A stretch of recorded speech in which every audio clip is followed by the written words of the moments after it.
Salut, je vais aller trouver mon écran. Bon, on vient de se quitter. On était en conversation en Google Meet. Je suis vraiment contente de t'avoir vu, de t'avoir parlé. Ça m'a fait du bien. Voir que tout le monde est en santé aussi. C'est ça la priorité en fait, hein. C'est beau les cours d'histoire, c'est beau les cours de français, mais l'important c'est d'être bien en premier. C'est question de survie à un moment donné. Mais puisque vous êtes en santé, moi je vais vous alimenter. Donc, on a eu notre cours d'histoire. Euh, j'ai pas réussi à l'enregistrer. Je pensais que ça enregistrait toute seule. Ça n'a pas du tout enregistré. Et puis si ça l'est, je sais pas où est-ce que c'est allé. Alors, je vais le refaire rapidement, le cours. Comme ça, tu pourras en garder une trace si tu veux te remémorer certaines choses. Donc, on est en mai 1838. On est en pleine guerre des patriotes, ça ne va pas bien. Le roi d'Angleterre demande à Lord Durham d'aller au Bas-Canada pour, euh, pour, euh, pour régler la situation, parce que ça va pas bien, il y a des rébellions, les Canadiens français sont pas contents, ils vivent une fausse démocratie. Euh, Louis-Joseph Papineau les a convaincus qu'ils se faisaient flouer, donc il fallait, au risque de prendre des armes et de mourir, défendre ses droits. Donc, Lord Durham est envoyé par bateau au Bas-Canada. C'est lui, Lord Durham. Ce que le roi a demandé à Lord Durham, c'est va sur place, calme les batailles et assimile-moi ça, ces beaux Canadiens français-là. Là. Ils sont dérangeants, ils m'empêchent de régner correctement. J'ai pas besoin de ça, des rébellions. Calme ça. Faisant des bons Anglais. Assimiler veut dire devenir anglais, être protestant, vivre avec les lois anglaises, toute ta patente. Donc, let's go, va faire ça, mon beau Lord Durham. Sauf que quand Lord Durham descend de son bateau, il se fait ami avec les Canadiens français. Il s'adresse à eux en français en plus.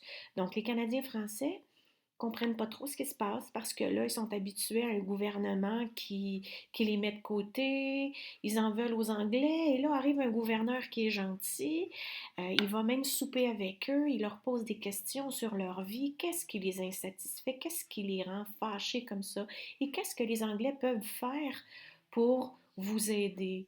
Il a vraiment appris à connaître les Canadiens français.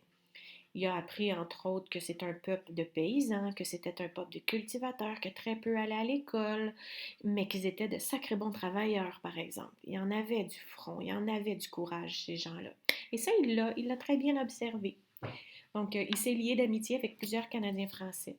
Il a même posé des gestes importants, comme de libérer des prisonniers qui étaient des patriotes emprisonnés au pied du courant à Montréal. Il en a libéré plein, plein, plein, plein, plein. Donc, disons que ça a augmenté sa cote de popularité auprès des Canadiens français. Et ça fait en sorte que, oui, les batailles se sont calmées. Sa première mission est atteinte. Sauf que là, ça fait juste 5 mois qu'il est en place, Lord Durham. Là. Sa première mission est réussie. Donc, ce qu'il veut maintenant, c'est s'attaquer à l'assimilation. Sauf que, ah oui, waouh, ça a réussi. Sauf que le gouvernement britannique est très, très, très mécontent. Les Anglais ne comprennent pas comment ça se fait qu'avec une mission pareille, ils soient si gentils avec les Canadiens français. C'est pas à grand coup d'amitié que tu assimiles quelqu'un. Et là, les gens à la Chambre d'Assemblée sont fâchés et ils demandent au roi de rappeler Lord Durham en Angleterre parce qu'il ne fait pas bien son travail. Ce que le roi fait tout de suite. Il dit, toi, viens-t'en chez nous. Hein, je trouve qu'il ressemble à Raphaël tout d'un coup. Mais Raphaël est beaucoup plus beau et moins colérique. Donc, après seulement 5 mois, le roi il a rappelé Lord Durham en Angleterre. Il n'était pas content de lui parce qu'il avait failli à sa mission. Le roi dit, je vais mettre en poste un nouveau gouverneur et ce sera John Colborne. John Colborne, qui est le chef des armées, qui se bat contre les patriotes, celui qui met le feu partout. Ben, il est devenu le gouverneur. Comme ça, le roi se disait, celui-là, il n'y aura pas trop pitié. L'assimilation, ça va fonctionner. Et là, ben, John Colborne qui met le feu partout, c'est sûr que ça occasionne une deuxième rébellion, c'est sûr que les patriotes se sont fâchés. Et ça recommence.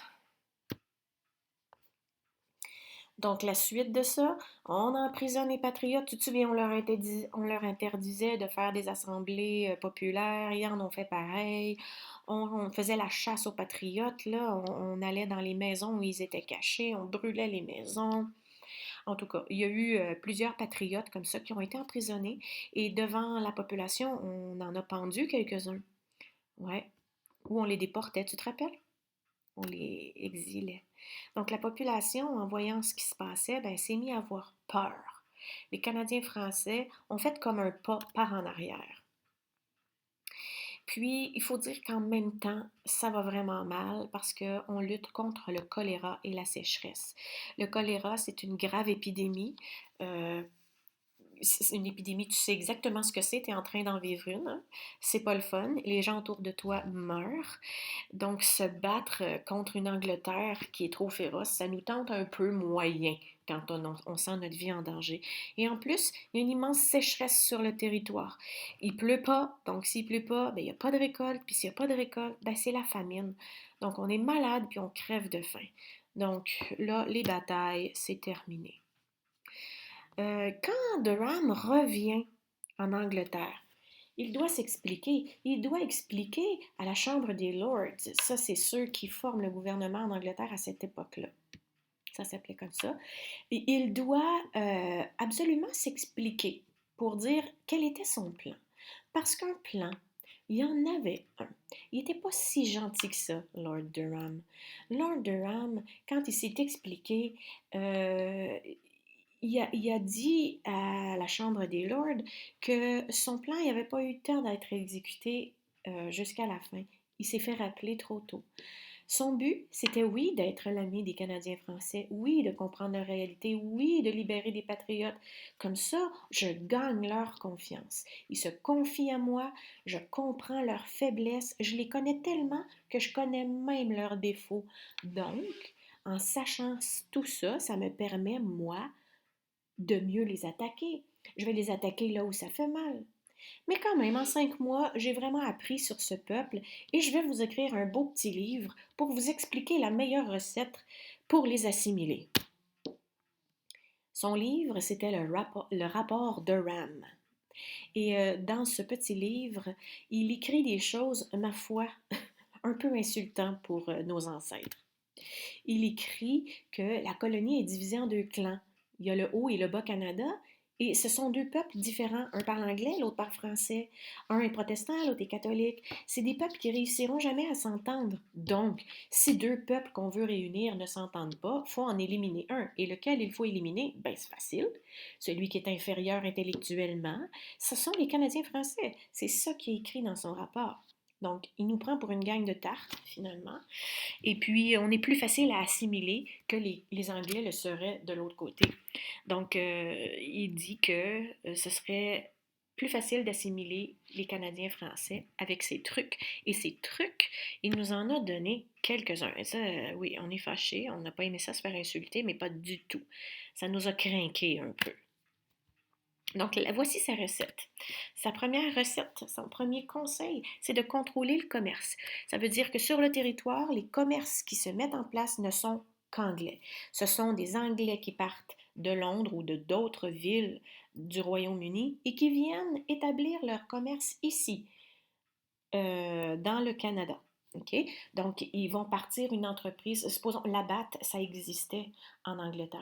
Ils ont déménagé leur modèle d'affaires ici, au Québec, ben, au Canada, et ils ont implanté la recette de bière, la façon de la brasser et de la distribuer. Donc, ils sont venus ici, se sont installés, ils ont fait de la bière.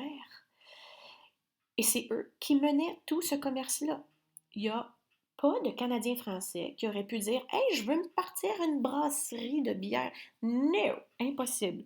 Tu n'avais pas le droit de devenir un chef d'entreprise. Ensuite, l'Angleterre devrait augmenter l'immigration britannique. Ça veut dire ça, par plein bateau, il faut qu'il y ait des gens du Royaume-Uni qui arrivent, autant de l'Irlande, de l'Écosse que de l'Angleterre. Go, go, go, amenez-nous du monde parce que plus on peuple le territoire, plus on est nombreux, plus c'est facile de faire disparaître les Canadiens français. On va les bouffer tout rond.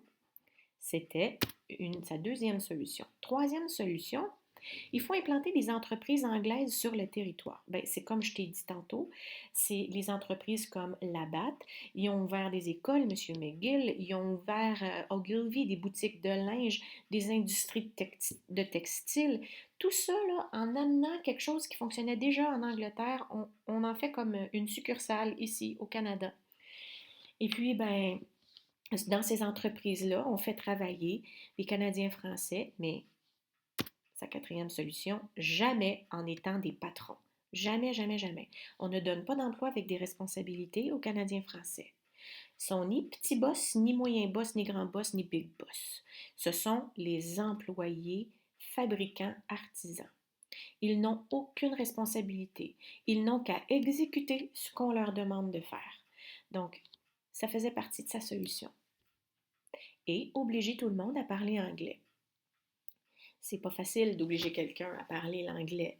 Par contre, comme ils ne sont pas patrons et qu'ils doivent obéir aux ordres de leur patron, les ordres leur étaient transmis en anglais. Ils n'avaient pas le choix d'apprendre l'anglais pour comprendre les ordres qui leur étaient donnés.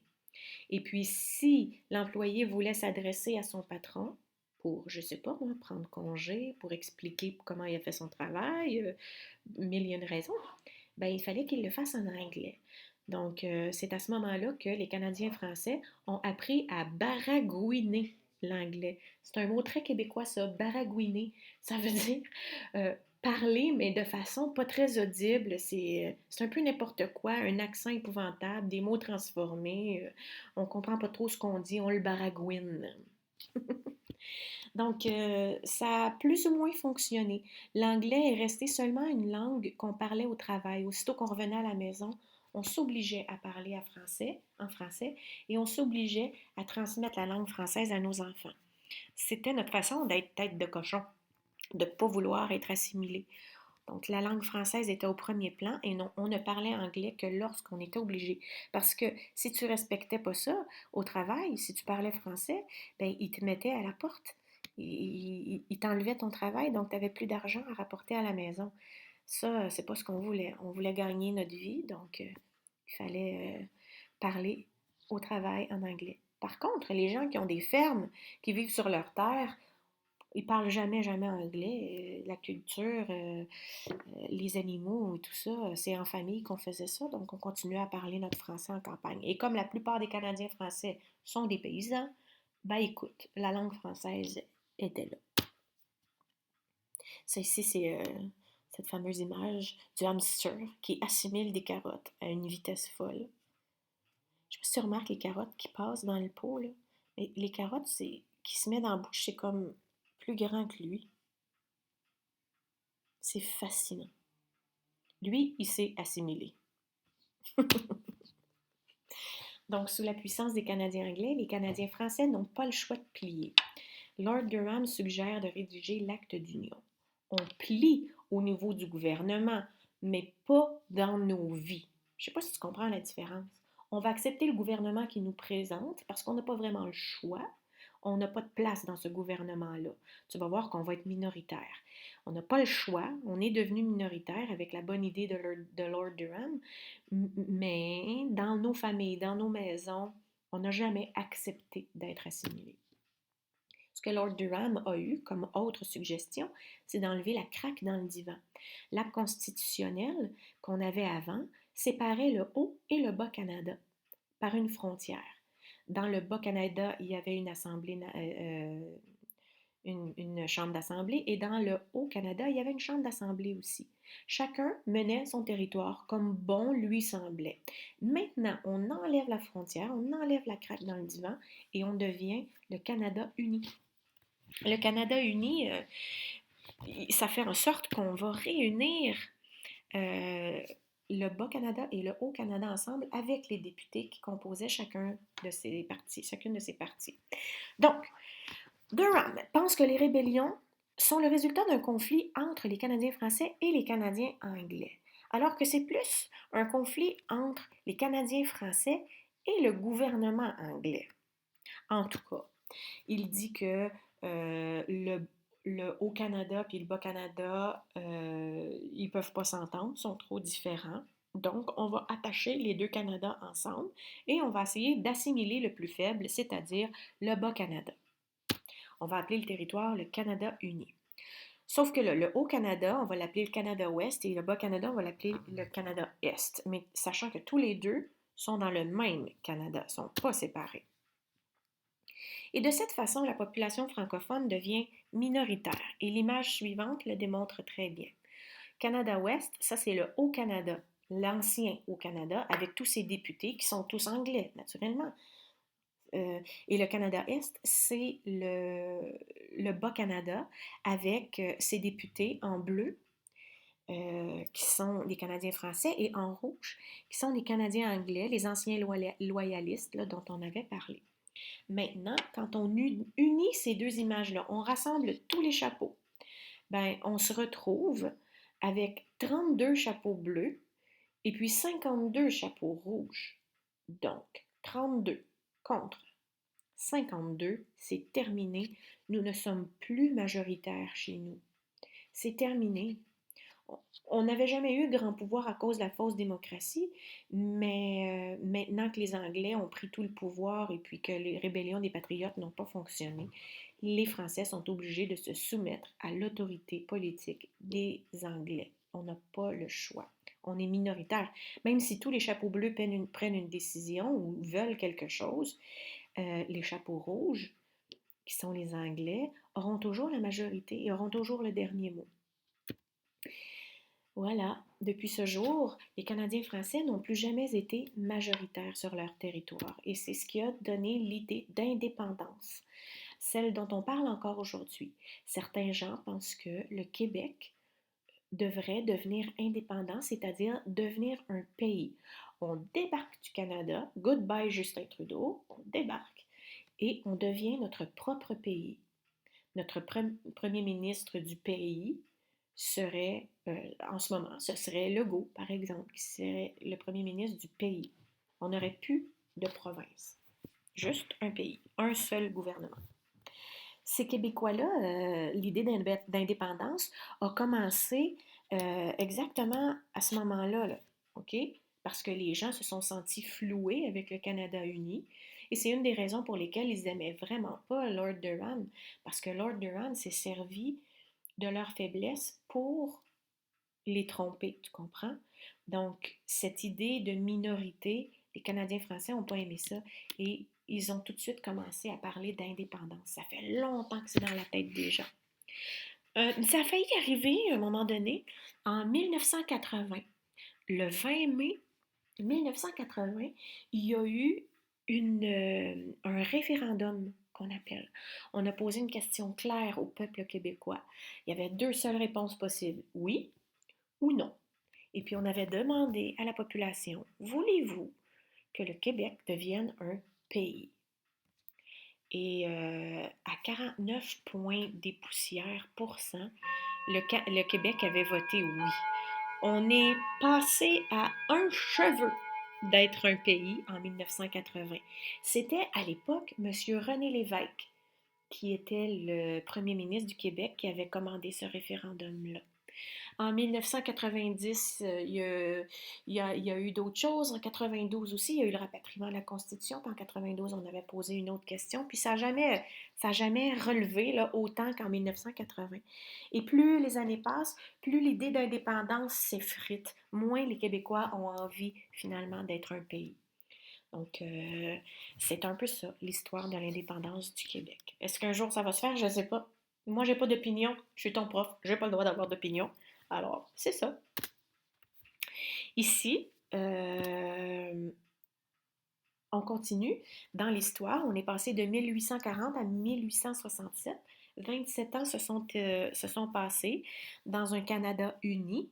Et puis, il y a plusieurs personnes qui se sont réunies. On les appelle les pères de la Confédération. Des gens qui étaient influents dans dans chacun des Canadas.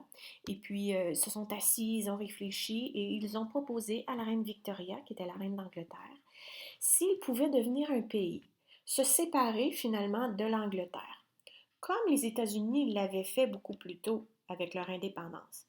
Sauf qu'ils ont demandé de faire ça sans faire la guerre. Les années ont passé, puis la royauté dans le monde a perdu des plumes.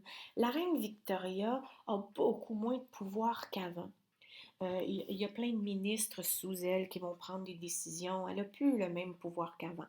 Et c'est une bonne idée que les pays prennent un peu plus d'indépendance parce que la charge, elle est très lourde pour elle. Donc, elle dit, d'accord, vous pouvez être un pays. Sachant ça, ben, t'as les gars, là, les responsables de cette demande-là, ils ont fait des élections et ils ont choisi John A. Macdonald comme premier ministre du Canada. Le Justin Trudeau de l'époque, mais le premier qui a existé. C'était John A. Macdonald. Et puis, ben c'est ça, c'est lui qui était sur les billets de 10 $ avant. C'était John A. Macdonald. Et puis, tu vois, le Canada, après la Confédération, c'est un nouvel acte qui a été signé. On a eu l'acte euh, constitutionnel, après ça, on a eu l'acte d'union, et là, il y a eu l'acte de l'Amérique du Nord britannique, qu'on a appelé la Confédération, de 1867. En 1867, on est devenu le Canada. Et il y avait 4 provinces dans le Canada. En bas, il y a l'Ontario, en haut, il y a le Québec, et 2 provinces maritimes, le Nouveau-Brunswick et la Nouvelle-Écosse. On dit qu'on est un pays, mais c'est pas tout à fait un pays, c'est un dominion. Le Dominion, ça fait en sorte qu'on fait partie du Commonwealth. Le Commonwealth, c'est toutes les colonies que la reine possédait, qu'elle a laissées être des pays, mais avec une condition. La reine dit, vous n'avez pas le droit de traiter avec les étrangers. Si vous voulez traiter avec les étrangers, il faut me demander la permission. Puis, si moi, la reine d'Angleterre, j'ai besoin d'aide pour une guerre, par exemple, ou une crise économique, vous êtes obligé de m'aider. Et nous, ben, ça ou rien, on a dit OK. Fait qu'on a été un dominion, quand même pas mal longtemps. Et tous les pays qui étaient des dominions faisaient partie du Commonwealth. Il y avait là-dedans l'Australie, par exemple. Donc, tu vois, on n'était pas les seuls. C'est pour ça que, à la Première Guerre mondiale, quand l'Angleterre a enclenché la guerre contre les Allemands, ben, nous, du Canada, on a été obligés d'y aller. Puis c'est pour ça que les soldats canadiens ont le même uniforme que les soldats anglais. C'est à cause de notre ancien dominion. On était comme des mini-anglais dans un pays qui s'organisait tout seul. C'est un peu spécial. C'est comme, euh, c'est comme si tes parents t'autorisaient à aller à un party, mais qu'ils restaient dans l'auto en avant de la maison durant toute la durée du party. T'es pas tout à fait libre, tu comprends? Fait que c'est un peu ça. Donc, les 4 premières provinces sont là. Et puis, c'est elle, Victoria. Tu iras voir, tu pourras aller voir un film qui s'appelle Les jeunes années d'une reine. Ça doit être sur Netflix. Va voir Les jeunes années d'une reine. Il me semble que c'est ça le titre. Et puis, ça va te raconter l'histoire de la jeune Victoria. Comment, déjà toute jeune, elle était même pas majeure, elle n'était pas mariée, puis elle est devenue reine. C'est une belle histoire. Puis elle, contrairement à plusieurs reines de l'époque, elle a épousé l'homme qu'elle aimait. C'est rare, ça. Parce que souviens-toi, hein, en Europe, les rois et les reines se marient là, entre excusez-moi, des cousins très très proches là, pour que des alliances se fassent entre les pays. Si la reine d'Angleterre marie le fils du roi de France, ben hey, t'imagines-tu toute l'alliance qu'ils ont là? Donc, c'est pour ça. Mais elle a marié le prince consort Albert d'Allemagne. Ouais, mais elle l'aimait vraiment. Ça a bien en donné. Tu vois, la Confédération, ça s'appelle l'Acte de l'Amérique du Nord britannique. C'est un gros nom compliqué. Je ne sais pas pourquoi c'est comme ça. C'est tellement dur à retenir. Je te demande pas de retenir ça. Inquiète-toi pas, en secondaire 3 et en secondaire 4, ils vont te le demander. Donc, c'est ça. Donc, on va commencer notre cours sur le 20e siècle en parlant de la Confédération. Donc, on sera rendu là. Ben voilà, c'est la fin du cours. Je te retrouve bientôt. Ah mon Dieu, j'avais laissé ma face tout le long. J'espère que je me suis pas gratté le nez. Bon ben, à bientôt. Bye.